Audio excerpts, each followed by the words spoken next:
वर्णिवेशरमणीयदर्शनं मन्दहासरुचिरां ननाम्बुजं पूजितं सुरनरोत्तमय मृदा धर्मनन्दन् विचिन्तये સહજાન સ્વામી મહારાજની જય શ્રી હરે કૃષ્ણ મહારાજ બધા વાલા ભક્તોને ભાવથી જય શ્રી સ્વામિનારાયણ, જય શ્રી કૃષ્ણ. આજે આપણે 105મો ભાગ જોઈશું. 104થા ભાગમાં આપણે 56 ને 57મો શ્લોક લીધો હતો. 56માં ધનાઢ્ય જે કોઈ સત્સંગી હોય એમણે મંદિરની વિશે મોટા ઉત્સવ કરવા અને બ્રાહ્મણોને નાના પ્રકારના દાન દેવા. અને 57મા શ્લોકમાં રાજાના ધર્મ હતા કે રાજા હોય એમણે શું કરવું, સત્સંગી જે રાજા હોય એમણે ધર્મશાસ્ત્રને આશરીને પોતાની પ્રજાનું પાલન કરવું, પુત્રની જેમ પાલન કરવું અને પૃથ્વીને વિશે ધર્મનું સ્થાપન કરવું.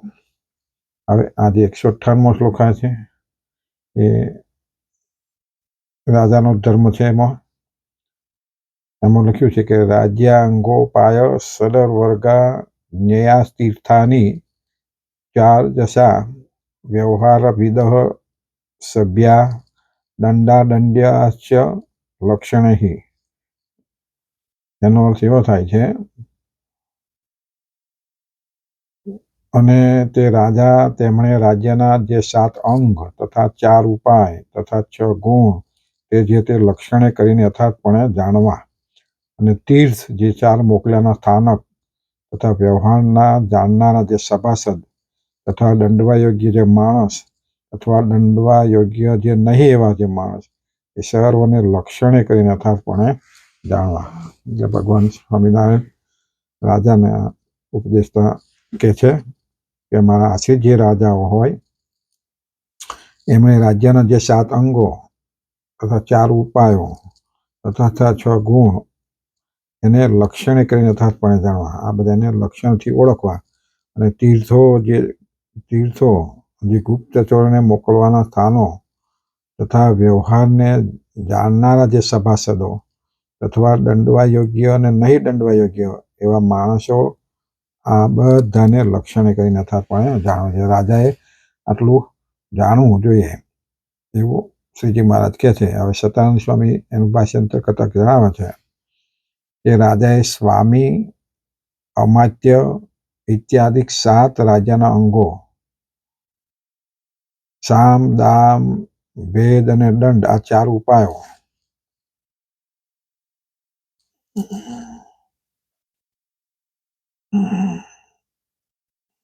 રાજ્યના જે 7 અંગો હોય ને એમાં કે ભાઈ સ્વામી કહેવાય, પછી અમાત્ય કોણ છે, મંત્રી છે, આ બધા જે એના અંગો હોય એ બધાને એવા 7 અંગો છે. આના કહે છે એ 7 અંગોને ઓળખવા.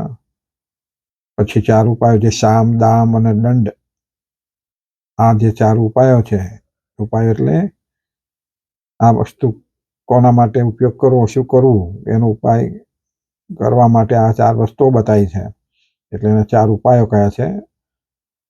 પછી સંધિ, વિગ્રહ ઇત્યાદિ 6 વર્ગ, અને મંત્રી, પુરોહિત, યુવરાજ, સેનાપતિ ઇત્યાદિ 18 ગુપ્તચર મોકલવાના સ્થાનો.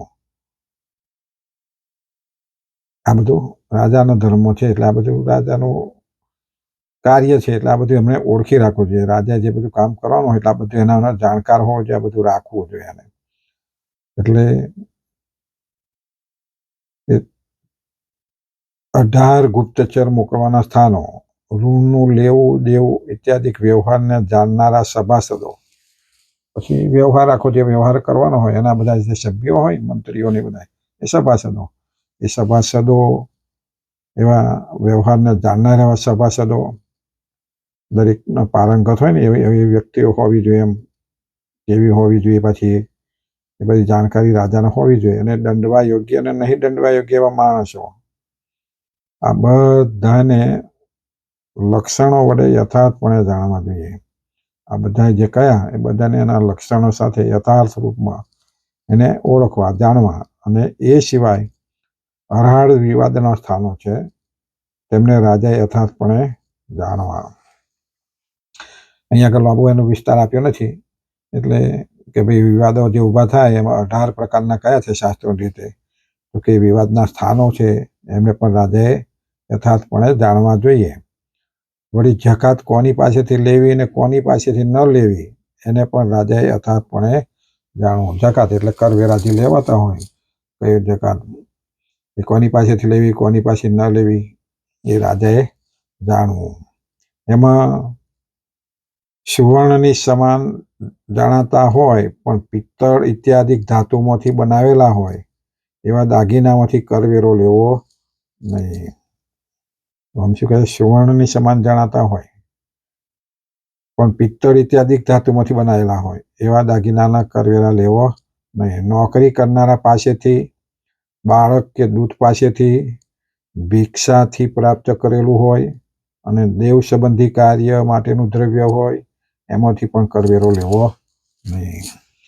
નોકરીમાંથી, સામાન્ય નોકરી, જો કે નોકરીમાં અત્યારે તો બધા કરવેરા હોય છે, આટલા હજારથી પગારથી આટલા લાખ સુધીનો પગાર હોય તો એમને અમુક પ્રકારનો ટેક્સ ભરવા પડે, એ બરાબર છે. પણ સામાન્ય નોકરી કરતા હોય તો એની જકાત અથવા એનો કર લેવાનો ના હોય. એવી રીતે બાળકોને પાસે ન લેવાય. એવી રીતે ભિક્ષામાંથી પ્રાપ્ત કરેલું હોય એ તો એમાં જકાત ના લેવાની હોય. અને દેવ સંબંધી કાર્ય માટેનું દ્રવ્ય હોય, દેવ માટે જે કાર્ય માટે ધન ભેગું કરેલું હોય, તો મંદિરોનું ધન હોય, એમાં પણ કરવેરા લેવા નહીં. અને વળી રાજાએ બ્રાહ્મણ, દુર્બળ, ત્યાગી, પોતાના માતા પિતા અને ગુરુ આટલાને દંડ આપવો નહીં. રાજાએ બ્રાહ્મણને, દુર્બળ હોય એવા, ત્યાગી હોય, ત્યાગી એટલે સંતો કે જેવા જે સાધુઓ હોય, અને પોતાના માતા પિતા અને ગુરુ, આ 6 જણને દંડ આપવો નહીં. આટલાને દંડ આપવો નહીં. બ્રાહ્મણ, દુર્બળ, ત્યાગી, માતા પિતા અને ગુરુ આટલાને દંડ આપવો નહીં. આ રીતે આ બધાને રાજાએ નીતિશાસ્ત્ર થકી જાણી કરીને યોગ્ય નિર્ણય કરવો. આ બધા માટે નીતિશાસ્ત્ર એને બરાબર ભણેલું હોવું જોઈએ, નીતિશાસ્ત્ર જાણકાર હોવા જોઈએ, અને એ બધાને એ નીતિશાસ્ત્રને અનુસરીને આ બધાનો નિર્ણય એને લેવા જોઈએ. એટલે રાજા માટે આ ધર્મ છે. પણ કોઈને અન્યાય થાય એ રીતે રાજાએ નિર્ણય કરવો નહીં. ઉતાવળો નિર્ણય ના કરવો, અન્યાય થાય એવી રીતે નિર્ણય ના કરવો. બધા એનું જે મંત્રીમંડળ હોય, સલાહકારો બધા હોય, એ બધાની સલાહ પણ લેવી જોઈએ. પણ આખરી નિર્ણય રાજાએ લેવાનો છે. સલાહકારોનું સલાહો બધી માનવાની હોતી નથી, કારણ કે સલાહકારો પાછા એવાય હોય કે જે ખોટી સલાહો આપે, ખોટી દરવણી કરતા હોય. એટલે રાજાએ બધાને ઓળખી રાખવા જોઈએ. એટલે રાજા ટૂંકમાં નીતિશાસ્ત્રને ભણેલો હોવો જોઈએ, અને રાજાએ નિર્ણય કરવો નહીં આવી રીતે. પણ કોઈને અન્યાય થાય એવી રીતે એને નિર્ણય ના કરવો, આવો અભિપ્રાય છે. એટલે આ શ્લોકમાં 158 લીધો આપણે, એ પણ 100નો શ્લોક છે, રાજા માટે છે. હવે 159મો શ્લોક આયા. 159મા શ્લોકમાં હવે સ્ત્રીઓના ધર્મો છે. સ્ત્રીઓમાં પાછા 2 પ્રકાર આવશે, સધવા અને વિધવા. એટલે પહેલા સધવા સ્ત્રીઓના ધર્મો છે. સધવા એટલે સુવાસીની બાઈઓ જેને આપણે કહીએ છીએ. એમાં પહેલો શ્લોક 159મો શ્લોક છે. સ ભર્તૃકાભિ નારીભિઃ સેવ્યઃ સ્વપતિરીશ્વત અંધો રોગી દરિદ્રો વા સંડો વાચ્યમ ન દુર્વચઃ. શ્રીજી મહારાજ અહીંયા સુવાસીના ધર્મો કહે છે. એમાં કહે છે કે અમારા આશ્રિત જે સુવાસીની બાઈઓ, તેમણે પોતાના પતિ અંધ હોય, રોગી હોય, દરિદ્રી હોય, નપુંસક હોય, તોય પણ એને ઈશ્વરની પેઠે સેવવો, અને પતિ પ્રત્યે કટુક વચન બોલવું નહીં. એટલે શ્રીજી મહારાજ આ શ્લોક દ્વારા સમજાવતો કે અમારા આશ્રિત જે સુવાસીની સ્ત્રીઓ છે, એમણે પોતાના પતિ અંધ હોય, દરિદ્ર હોય, નપુંસક હોય, રોગી હોય, તોય પણ એને ઈશ્વરની પેઠે સેવવું, અને પતિ પ્રત્યે કટુક વચન બોલવું નહીં. જે પતિવ્રતા સ્ત્રીઓ છે એને ખાસ લાગુ પડે, એમાં સધવા સ્ત્રીઓને લાગુ પડે. અત્યારમાં તો પતિવ્રતા સ્ત્રીઓ કોને કહેવી ન કહેવી અઘરું છે, પણ એ પ્રમાણે જે વર્તે તો એ પતિવ્રતા સ્ત્રી કહેવાય. અને ગમે તે સ્ત્રી હોય ને એને માટે પરણ્યા પછી એને કહ્યું છે કે એના પતિ એ પરમેશ્વર છે. હવે કેમ પતિ એ પરમેશ્વર, એમ એને એના પતિને ભગવાન કહે છે. ભગવાન એ કહે છે એ ઈશ્વરની પેઠે સેવો, ઈશ્વર એટલે ભગવાનની પેઠે એની સેવા કરવી. પછી એ પતિ ગમે તેવો હોય, એ પોતાનો પતિ અંધ હોય કે દરિદ્રી હોય, ગરીબ હોય, પછી રોગી હોય, અશક્ત હોય, નપુંસક કહ્યું છે શબ્દ વાપર્યો પાછો કે નપુંસક જેવો હોય, તો પણ એને ઈશ્વરની પેઠે સેવો અને ઈશ્વરની પેઠ સેવા કરવી. અને એની જો એવી સેવા કરે તો ભગવાન એની ઉપર રાજી થાય છે. અત્યારે તો હવે લગભગ આપણે કહીએ કે પતિની સેવા કરવાને બદલે પતિએ આવે પત્નીની સેવા કરવાની હોય એવો જમાનો થઈ ગયો છે. એટલે પણ જેણે ભગવાનને રાજી કરવા છે, ઈશ્વરમાં જે વિશ્વાસ છે, ઈશ્વરના જે વચનો વિશ્વાસ છે, એમણે આ રીતે વર્તવું જોઈએ. કે આપણું સંસ્કૃતિ આપણી તો એવી જ છે, પુરુષ પ્રધાન સંસ્કૃતિ. એટલે પુરુષ જે પતિ છે એ બધાનો સર્વોપરી ઘરમાં છે અને પોતાના પતિ પણ એ આપણા પોતાના માટે સર્વોપરી છે. એટલે એને ભગવાનની પેઠે સેવન કરવું અથવા સેવા કરવી. હવે સતાનંદ સ્વામી જણાવે છે કે પતિવ્રતા જે સુવાસીની સ્ત્રીઓ હોય તેમણે પોતાનો પતિ ભાગ્યવશાત, એટલે બધા જોઈને લગ્ન કર્યા હોય, બધા કે રોગી હોય કે પછી ગરીબ હોય અથવા તો અંધ હોય, એવું બને નહીં. પણ છતાંય ભાગ્યવશાત એવું મળે, અથવા તો ઘણી વખત પરણ્યા પછી પણ એવી દશા થાય, અંધ થાય, રોગીસ્થ થાય, અથવા તો દરિદ્ર થઈ જાય. એ ભાગ્યવશાત, ભાગ્યમાં લખેલું હોય એ પ્રમાણે થાય. તો ભાગ્યવશાત આવો જો પતિ એને મળ્યો હોય અથવા થાય, પતિની દશા આવી થાય, તો પણ એને ઈશ્વરની પેઠે સેવો, પતિની સેવા કરવી એ જ પતિવ્રતા સ્ત્રીઓનો મુખ્ય ધર્મ છે. આપણી સંસ્કૃતિ પ્રમાણે, વેદશાસ્ત્ર સંસ્કૃતિ પ્રમાણે પતિની સેવા કરવી એ આપણો ધર્મ છે.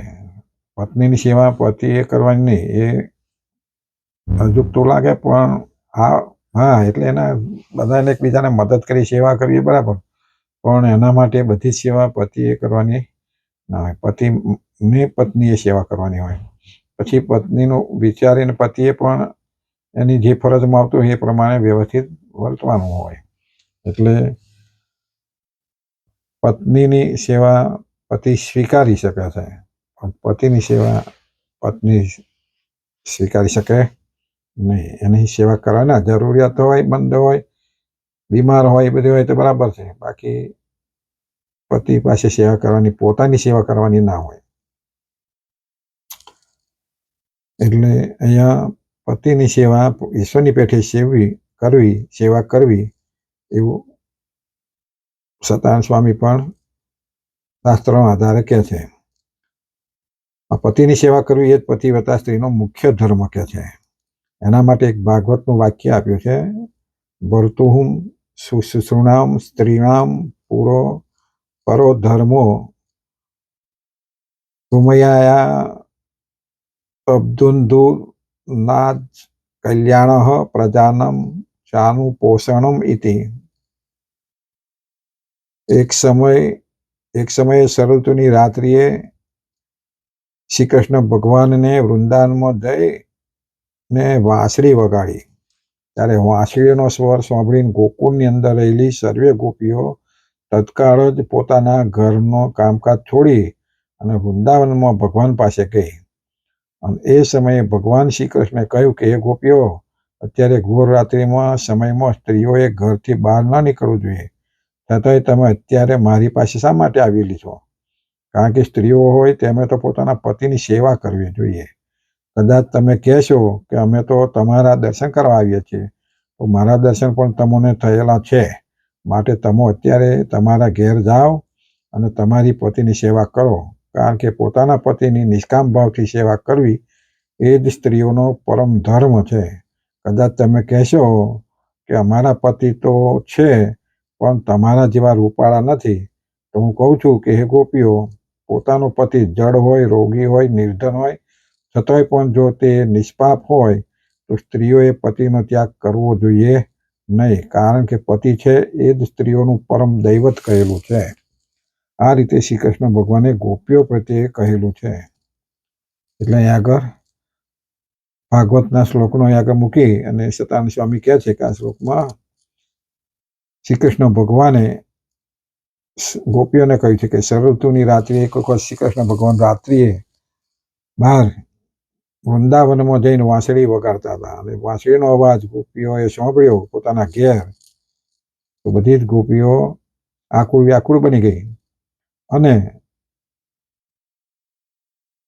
તત્કાળ પોતાના ઘરનું કામકાજ છોડી અને વૃંદાવનમાં પહોંચી ગઈ અને ભગવાન પાસે ગઈ ત્યારે શ્રી કૃષ્ણ ભગવાને એમને કહ્યું કે ગોપીઓ, આવી રાત્રિએ તમે ઘર છોડવું એ યોગ્ય નથી સ્ત્રીઓ માટે. અને તમે અત્યારે મારી પાસે શા માટે આવ્યો છો? કારણ કે સ્ત્રીઓ હોય તેમણે તો પોતાના પતિની સેવા કરવી જોઈએ ને એમાં રાત્રિનો સમય છે. કદાચ તમે કહેશો કે અમે તમારા દર્શન કરવા આવ્યા, તો દર્શન તો તમે કરો જ છો રોજ, એટલે કે દર્શન કરવા અત્યારે આવવાની જરૂર નથી.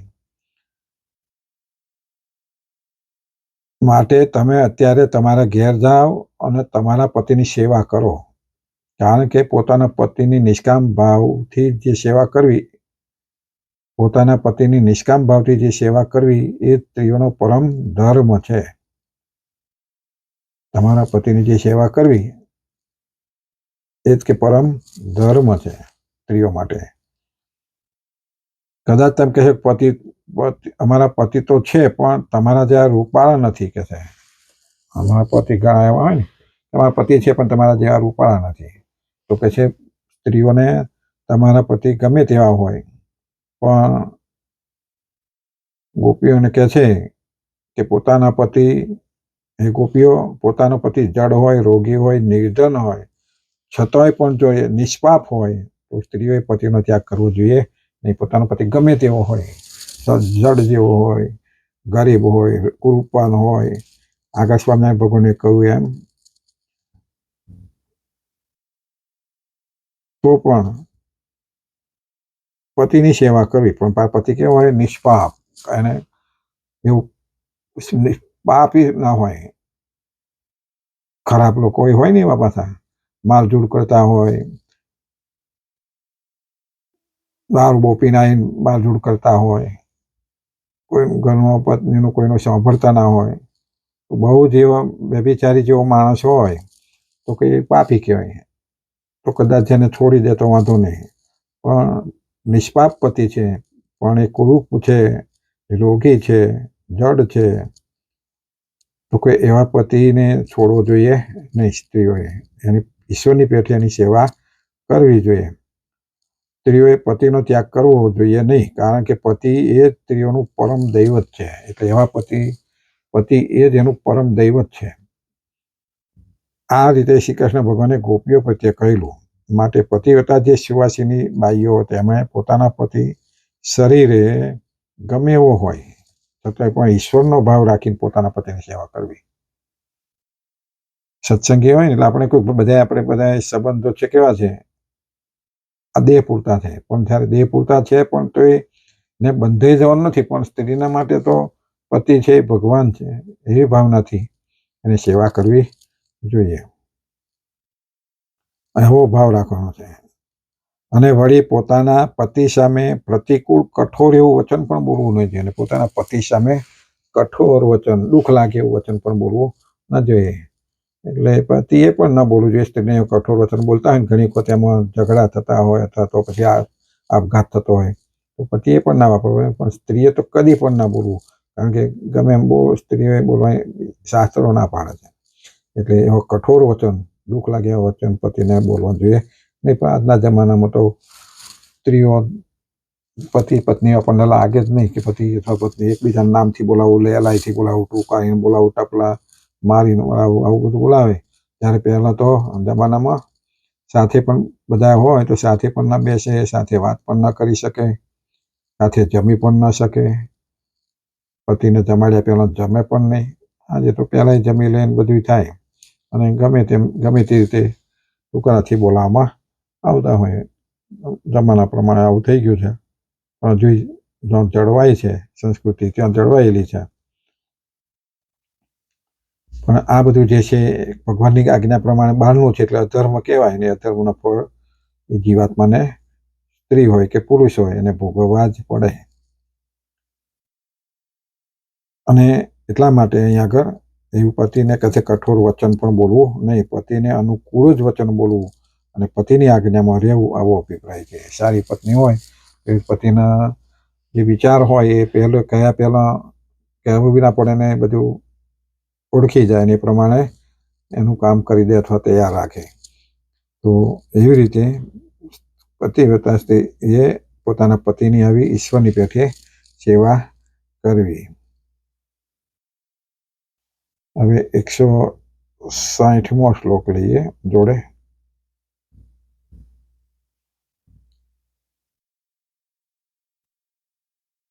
રૂપ યૌવન યુક્તસ્ય ગુણિનો અન્યનરસ્ય તુ પ્રસંગો નૈવ કર્તવ્યસ્તાભિઃ સાહજિકો અપી ચ.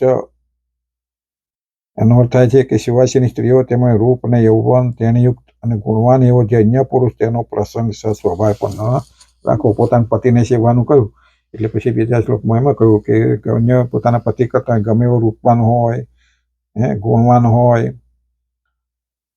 રૂપાળો હોય એવો જે અન્ય પુરુષ તેનો પ્રસંગ સહજ સ્વભાવે પણ કરવો. અને એનો પ્રસંગ એટલે એની જોડે બહુ બેસવું નહીં, બોલવું નહીં, ચાલવું નહીં. કામ પૂરતું કંઈક હોય બરાબર છે, પણ જ્યારે આવા પુરુષો હોય તેની સહજ સ્વભાવ એનો પ્રસંગ કરવો નહીં, કારણ કે પ્રસંગમાંથી જ પછી ખોટું થતું હોય. એટલે શ્રીજી મહારાજે કહ્યું છે કે અમારા આશીષવાસીની સ્ત્રીઓએ રૂપ અને યુવાનપણાથી યુક્ત ગુણવાન એવા જે પર પુરુષનો પ્રસંગ સહજ સ્વભાવે પણ ન જ કરવો. સહજ સ્વભાવે પણ સહજ રીતે પણ ન કરવો, જાણી જોઈને પણ સહજ રીતે થતો હોય તો પણ એનો પ્રસંગ કરવો નહીં. એટલે સતાનંદ સ્વામી કહે છે કે પોતાના પતિ સિવાયનો પુરુષ રૂપવાન હોય, યુવાન હોય, ધર્માદિક ગુણથી યુક્ત હોય, આવા પર પુરુષનો સ્વાભાવિક એવો પ્રસંગ સ્ત્રીને માટે હાનિકારક છે. સતાનંદ સ્વામી કહે છે કે પોતાના પતિ સિવાયનો જે પુરુષ રૂપવાન હોય કે છે, ગુણવાન પણ હોય, યુવાન હોય, ધર્માદિક ગુણોથી યુક્ત હોય, સરળ સ્વભાવનો હોય, ધાર્મિક હોય, આ બધું હોય, તો આવા પુરુષનો સ્વાભાવિક એવો પણ પ્રસંગ સ્ત્રીએ માટે હાનિકારક છે. એટલે કે આવા સરસ આપણે એમાં વાંધો નહીં પ્રસંગ થવાની, પણ કે એ પણ સ્ત્રીને માટે હાનિકારક છે. બેને માટે હાનિ થાય બંને. પછી ભગવાને આકારતામાં કહ્યું કે ભાઈ સહજ પુરુષનો પ્રસંગ જ એવો છે, એ પ્રસંગમાં આવે તો પોતાનું જે નિયમ ધર્મ છે એ ફસવાય નહીં. આનું શાસનિક પર્વમાં શંકરે કહેલું છે. શંકરે કહે છે કે સ્ત્રી પતિવ્રતા હોય, સારા આચારવાળી હોય, છતાં યુવાન પુરુષોના પ્રસંગથી તત્કાળ ધર્મ પર થઈ જાય છે. બોલો, સ્ત્રી કે છે પતિવ્રતા હોય, સારા આચારવાળી હોય છે, એનો વ્યવહાર આચાર બધું સારું હોય, પણ કે છે જે એને યુવાન પુરુષનો પ્રસંગ થાય તો તત્કાળે ધર્મ ભ્રષ્ટ થઈ જાય છે. માણસ રૂપ જોવાથી પણ આપણા વિચારો બદલે જાય. તો પ્રસંગમાં પ્રસંગમાં આવે તો એના આચાર વિચાર બદલાઈ જાય. એટલે કે છે ધર્મ ભ્રષ્ટ થાય. પછી ધર્મ ભ્રષ્ટ કઈ રીતે થાય? તો પોતે પછી એમાં એ સ્ત્રી પુરુષના સહવાસમાં આવે એટલે પછી શું થાય એ આપણે બધું જાણીએ કે ભાઈ પછી એના પરિચયમાં આવે તો પછી એનામાં પ્રેમ થાય, કાં તો પછી એના વિચારો બદલી જાય. એટલે સમાજમાં થતું હોય એવા પ્રસંગો થાય, પછી ધર્મ ભ્રષ્ટ થઈ જાય. અને આ રીતે બંનેને પરસ્પરનો પ્રસંગ હાનિ પહોંચાડનાર છે. ભાઈ બંનેને હાનિ પહોંચાડે, કારણ પેલાનો સરસ સારો માણસ હોય તો એનું પણ જીવન બગડે અને સ્ત્રીનું પણ બગડે. અત્યારના સમાજમાં તો જોઈએ જ છે, સમાચારોમાં અથવા તો સમાજમાં. આ રીતે બંનેને પરસ્પરનો પ્રસંગ હાનિ પહોંચાડનારો કયો છે. માટે પતિવ્રતા સ્ત્રીએ યુવાન એવા પુરુષની સાથે બોલવા, બેસવા, રૂપ પ્રકૃત પ્રસંગો કરવા નહીં. એટલે એની સાથે યુવાન પુરુષ હોય તેની સાથે બેહવા ઉઠવાનું પણ રાખવું જોઈએ નહીં. સહજ વાતો એના સાથે બહુ કરવી કામ પૂરતી વાત કરી પછી એથી તરત એ થઈ જવો જોઈએ. કામ કદાચ જરૂર પડે તો કામ પૂરતી વાત થઈ અને એથી છૂટા પડી જવું જોઈએ. એવા પુરુષની સાથે બોલવા બેસવાથી શું થાય કે રૂપ પ્રકૃષ્ટ પ્રસંગો કરવા નહીં અને સ્વતંત્રપણે પણ રહેવું નહીં. સ્વતંત્ર પણ ન રહેવું. ઘરમાં જે હોય પોતાના પતિ હોય કે પુત્રો હોય, વડીલ હોય, સાસુ સસરા હોય તેમના કયામાં રહેવું. હંમેશા પિતા પતિ આદિકની આજ્ઞામાં રહેવું અને હંમેશા પોતાના પિતા અને પતિ જે હોય એની આજ્ઞામાં રહેવું. આ બાબતમાં પરાશર સ્મૃતિ પ્રમાણરૂપ છે. પરાશર સ્મૃતિમાં કહ્યું છે કે પિતા રક્ષતે કૌમારે, ભર્તા રક્ષતે યૌવને, વાર્ધકે પુત્ર પૌત્રાદા, નાસ્તિ સ્ત્રીણામ સ્વતંત્રતા ઇતિ. અહીં કહ્યું છે કે અર્થમાં એનો એ થાય છે કે કુમાર અવસ્થામાં એટલે કુંવારી જ્યારે હોય સ્ત્રી ત્યારે એને પિતાની રક્ષા કરે છે. યુવાવસ્થામાં પતિ સ્ત્રીનું રક્ષણ કરે છે અને વૃદ્ધાવસ્થામાં પુત્ર પૌત્રાદિક સ્ત્રીનું રક્ષણ કરે. વૃદ્ધાવસ્થા આવે અથવા વિધવા થયેલી હોય તો પછી એના પુત્ર હોય, પુત્રના પણ પુત્રો હોય એનું રક્ષણ સ્ત્રીનું કરે છે, પોતાની માતા અથવા દાદીનું. સ્ત્રીઓને ક્યારેય પણ સ્વતંત્રતા કહેલી નથી. અત્યારે તો બધાની સ્વતંત્રતા છે. સ્વતંત્રતા એટલે વધુ પડતી છૂટછાટ. કારણ કે સ્ત્રી પુરુષનો જે પતિ પત્નીનો ભાવ હોવો જોઈએ એવા ભાવ રહ્યા નથી. એટલે સ્વતંત્રતા જોઈએ છે અને સ્ત્રીઓએ પોતાના પતિની આજ્ઞામાં જ રહેવું. સુવાસિની સ્ત્રીઓએ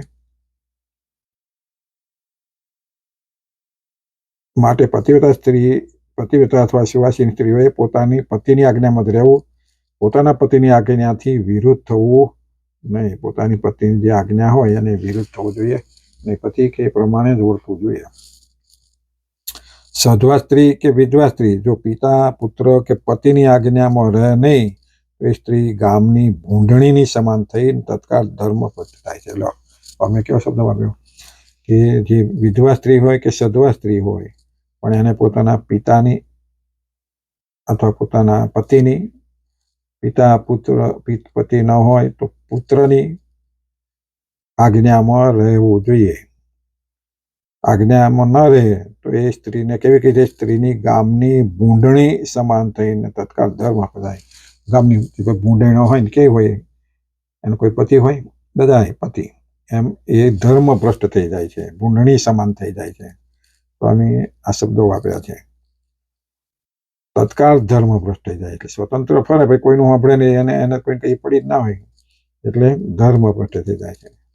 માટે સ્ત્રીઓએ સ્વતંત્ર થવું નહીં, આવો શ્રીહરિનો અભિપ્રાય છે.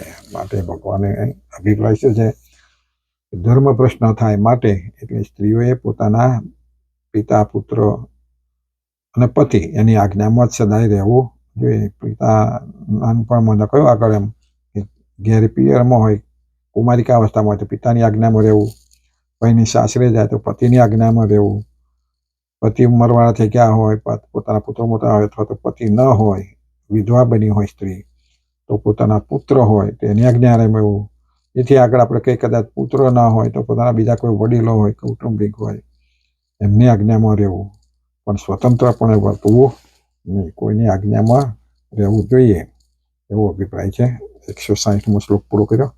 હવે પછી આપણે સ્ત્રીઓના આગળના ધર્મો જે આવે છે આગળના શ્લોકમાં જોઈશું. આપણે ભક્તોને જય સ્વામિનારાયણ.